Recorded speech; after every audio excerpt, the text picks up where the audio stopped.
प्रशांत बोस की गिरफ्तारी के बाद से नक्सली बुखलाहट में हैं और अभी नक्सली 21 जनवरी से 26 जनवरी तक प्रतिरोध दिवस मना रहे हैं। वहीं 27 जनवरी को नक्सलियों ने बंद की घोषणा कर रखी है। इस बीच नक्सलियों ने उत्पात मचाना शुरू कर दिया है, जहां शुक्रवार की रात को उग्रवाद प्रभावित गिरिडीह जिले के उग्रवाद प्रभावित पीटार के खुखरा व मधुबन में 2 टावर को विस्फोट करके उड़ा दिया था। वहीं इस बार नक्सलियों ने एक महत्वपूर्ण पुल को उड़ाया है।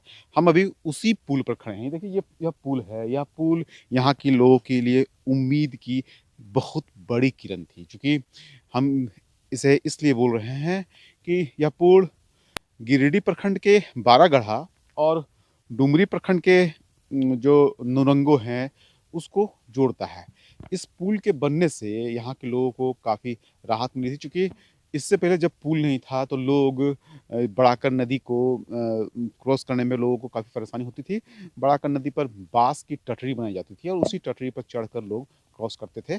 और जब पानी का स्तर बढ़ जाता था बरसात के समय में, तो जो टायर के ट्यूब है, बड़े-बड़े ट्यूब में हवा भरकर उसमें लोग बैठते थे और यहाँ से क्रॉस करके डुमरी के क्षेत्र में जाते थे। और चूँकि डुमरी के बाद सड़क अच्छी थी, ऐसे में लोगों को आगे हजारीबाग रोड रेलवे स्टेशन हो या फिर एनएच नेशनल हाईवे जो है, जीटी रोड है, वहाँ तक पहुँचने में सुविधा होती थी। इतना ही नहीं, पारसनाथ पहुँचना भी यहाँ के लोगों के लिए आसान था। अब चूँकि नक्सलियों ने इस पुल को उड़ा दिया है, इससे यहाँ के लोग काफ़ी मायूस हैं। हम यहाँ के लोगों से ही जानेंगे कि किस तरह की समस्या का सामना इन लोगों को आगे करना पड़ सकता है। हम तो आदमी जैसे कि पैदल आता जाता था और पानी भरने के बाद वो बांस का पुल भी बनता था और ट्यूब का जैसे वो उसी से आदमी को इधर से उधर पार करा था। तो उससे आप लोगों को अभी जो पुल बन रहा था उससे सुविधा था।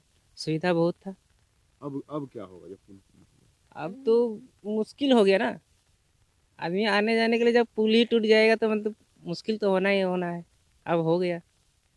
पुल बना था तो बढ़िया था हम लोग को, क्या खुशी थी कि हम लोग का आने जाने का सुविधा पड़ा था।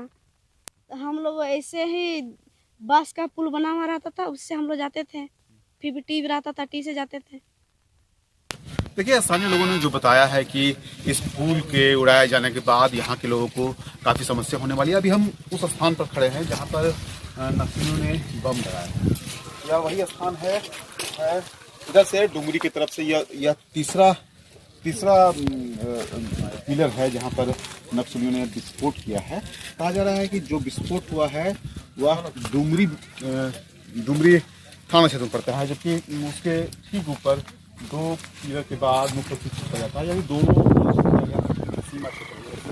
सीमा है और यहीं पर नक्सली सीढ़ी के सहारे, नीचे सीढ़ी लगा हुआ है, जो इस सीढ़ी को देख सकते हैं आप, इसी सीढ़ी के सहारे नक्सली ऊपर चढ़े थे।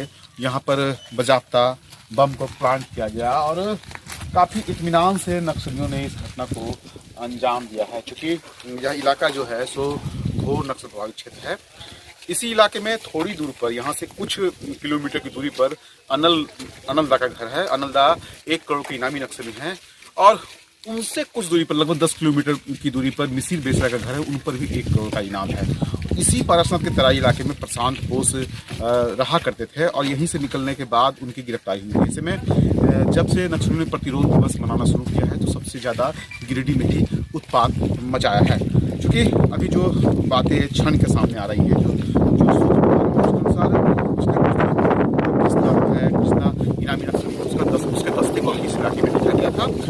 देखिए, इस घटना को जब से नक्सलियों ने अंजाम दिया है तब से गिरिडीह पुलिस और जो सीआरपीएफ की टीम है, स्थानीय टीम है, वो लगातार क्षेत्र में सक्रिय है और नक्सलियों के दस्तों की तलाश कर रही है। यह पता लगाया जा रहा है कि इस दस्ते ने इस घटना को अंजाम दिया था। चूँकि अभी तक जो बातें, जो सूत्र बता रहे हैं उसके अनुसार कृष्णा मरांडी और उसका जो दस्ता है, उसी की गतिविधि हाल के दिनों में इस इलाके में देखी जा रही थी। कुछ दिनों पूर्व इस तरह की सूचना भी आई थी कि कृष्णा मरांडी का दस्ता लगभग 15-20 दिनों पूर्व इस इलाके में था। ऐसे में ऐसी संभावना है कि कृष्णा मरांडी के दस्ते ने ही इस घटना को अंजाम दिया होगा। अभी कुछ और यहाँ पर स्थानीय लोग हम जानेंगे। ये जो पुल बना है, जो पुल उड़ा है, इससे क्या नुकसान होगा? नुकसान सारा देखिए, ये जो मेन हम लोग का रास्ते का बन रहा था, मेन जगह था समझे, इधर से काफ़ी सुविधा हो रही थी हम लोग को सरिया से, और जो गिरिडीह का भी रास्ते जाने में काफ़ी शॉर्ट हो रहा था, अच्छा सुविधा था। और यहाँ के ग्राम निवासी है दिलचंद जी हमारे, है ना, और तो इससे काफ़ी नुकसान हुआ है। ये रात में घटना हुआ है, इससे हम लोग को बहुत नुकसान पहुँचेगा, हम लोग का यातायात बंद हो जाएगा बिल्कुल।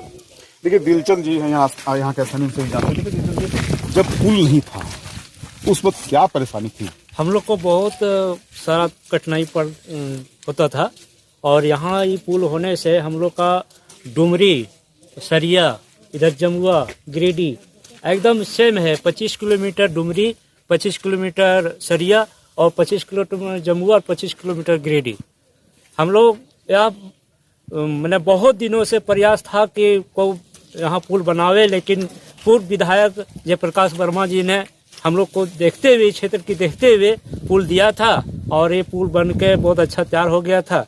लेकिन आज रात में 2:25 में हम लोग का घर यहाँ से 2 किलोमीटर की दूरी पड़ता है। इतना बड़ा धमाका था कि हम लोग का घर भी हिल गया, और ये पुल क्षति होने से हम लोग को बहुत दिक्कत की सामना करना पड़ेगा पुनः।